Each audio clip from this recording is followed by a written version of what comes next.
राजस्थान के पश्चिमी राजस्थान की जो राजनीति है उसका सियासी पराक्रम, उसका सियासी थर्मामीटर अपने हाई टेम्परेचर लेवल को दर्शा रहा है। भले ही पश्चिमी राजस्थान की कांग्रेस के भीतर दो गुट है, लेकिन दोनों गुट एक दूसरे की शक्ल देखना पसंद नहीं करते हैं, लेकिन उसके उपरांत दोनों राजनीति के अंदर कांग्रेस में ही रहना पसंद करते हैं। फिर भी अमीन खान और मेवाराम को लेकर के अगर जिक्र किया जाए तो मेवाराम लगातार शक्ति प्रदर्शन कर रही हैं। आज महिलाओं की भीड़ थी, लोगों की भीड़ थी, और उनमें से अगर देखा जाए तो तिवारी लगातार संगठनों को लेकर के या संगठन से जुड़े लोगों को लेकर से 1 to 1 रूबरू तो हो रहे हैं। मेवाराम के जो शक्ति प्रदर्शन को लेकर के संगठन के प्रति उनको भी दरकिनार नहीं किया जा सकता है। फिर भी अमीन खान एक तरीके से अपना जानते हैं कि कोर वोट बैंक है, वो एक जगह पड़ा है, उनको लेकर के कोई तरीके की हलचल नहीं कर रही हैं। अपने अस्तित्व को लगातार संदिग्धता की नज़र से देखने के बाद मेवाराम लगातार शक्ति प्रदर्शन कर रही हैं। हरीश चौधरी मीटिंग से नदारद रहते हैं, हेमाराम चौधरी मीटिंग से नदारद रहते हैं, सांसद उमेदराम बेनीवाल वे भी मीटिंग से नदारद रहते हैं। मीटिंग को लेकर के अगर कोई सक्रिय है तो धान के कटोरा कहे जाने वाले छत्तीसगढ़ से पश्चिमी राजस्थान की ओर उड़ान भरने वाले राजेश तिवारी लगातार कार्यकर्ताओं से मीटिंग ले रहे हैं। लेकिन इन सबके बीच में सबसे बड़ा सवाल कि क्या ये दोनों गुट हरीश, हेमाराम, उमेदराम, महेंद्र चौधरी या जो भी कहें, एक ये गुट, दूसरी ओर मेवाराम और अमीन खान, दोनों लेकर के क्या दोनों आपस में समझे से बिठाते हैं या नहीं बिठाते हैं?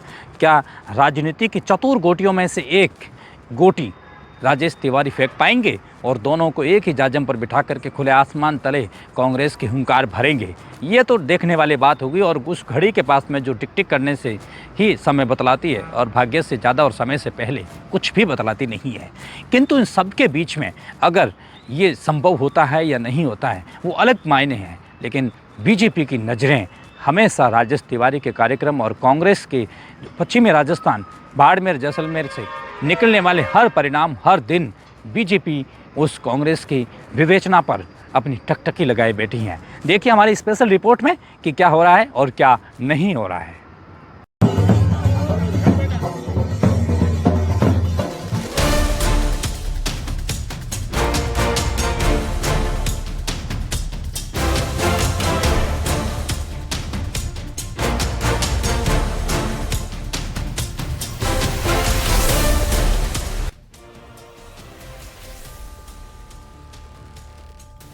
जब से अशोक गहलोत की राजनीतिक शतरंज में वजीर उलझे हैं, तब से थार की रेत पर सियासत के मोहरे भी अपनी दिशा खो बैठे हैं। बाड़मेर, बालोतरा, जैसलमेर तीनों इलाकों जो कभी कांग्रेस की ठोस जमीन हुआ करते थे, आज वही जमीन ढीली होती जा रही है।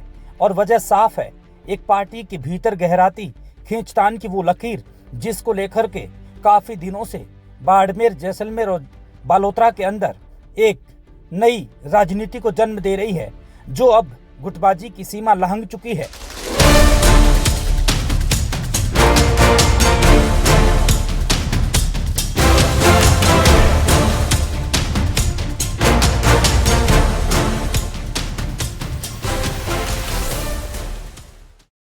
जब से थार की राजनीति के दो पुराने दिग्गजों ने कांग्रेस में वापसी की है, तब से भीतर ही भीतर कांग्रेस का किला दरकने लगा।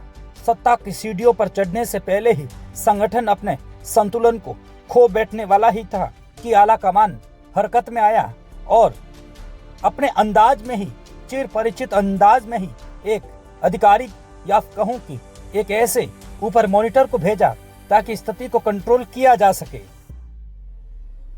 ऐसे में आला कमान ने एक बाहर के खिलाड़ी को मैदान पे उतारा। छत्तीसगढ़ निवासी और उत्तर प्रदेश कांग्रेस इंचार्ज राजेश तिवारी को संदेश पार्टी का एकदम साफ था, थार की राजनीति को थार के नेताओं पर नहीं छोड़ा जा सकता। तिवारी ने बिना वक्त गंवाए विमान का रुख पश्चिमी और मोड़ा और बाड़मेर की धरती पर उतरते ही सियासी थर्मामीटर को परखना शुरू किया। एक तरफ जैन खान गुट और दूसरी तरफ हरीश चौधरी और उमेदराम बेनीवाल और हेमाराम चौधरी का खेमा। दोनों के बीच में वे दरार जो कभी विचारधारा की थी, अब प्रतिष्ठा की लड़ाई बन चुकी हैं।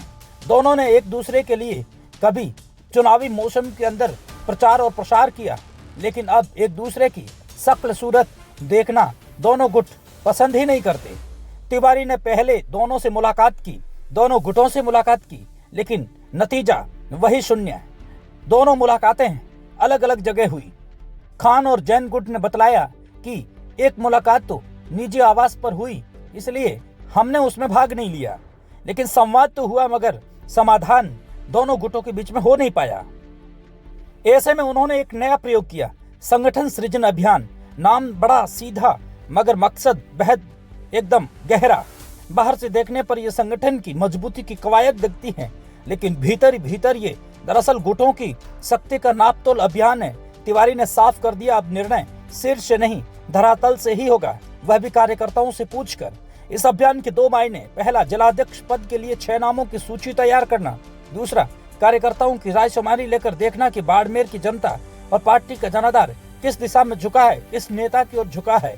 यही रायशुमारी तय करेगी कि बाड़मेर का अगला जिलाध्यक्ष किसका आदमी होगा और कौन संगठन का असली चेहरा होगा और कौन होगा बाड़मेर कांग्रेस पार्टी का मुखिया जिलाध्यक्ष के तौर पर।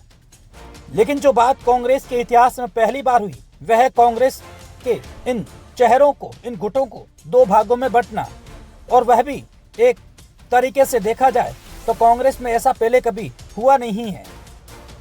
तिवारी ने बाड़मेर में 2 अलग अलग बैठकें की, एक जैन खान गुट के साथ, दूसरी विपक्षी खेमे के साथ। ये सिर्फ बैठकें नहीं थी बल्कि कांग्रेस का फूट का एक सार्वजनिक प्रदर्शन था। और फिर यही सिलसिला बालोतरा, बाड़मेर, धोरीमना, चौठन और शेडवा तक पहुंच गया।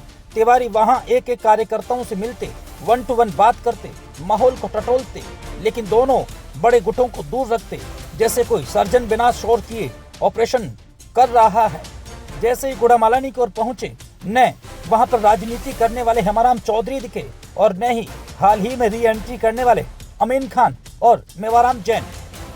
लेकिन जैसे गुड़ामालानी पहुंचे तो पूर्व मंत्री शुक्राम बिश्नोई एक ऐसे सारथी के रूप में जो बीच की राह निकालने की कोशिश कर रहे थे दिखे। पर असल सवाल यही, क्या इस अभियान से संगठन मजबूत होगा या गुटबाजी और गहरी होगी?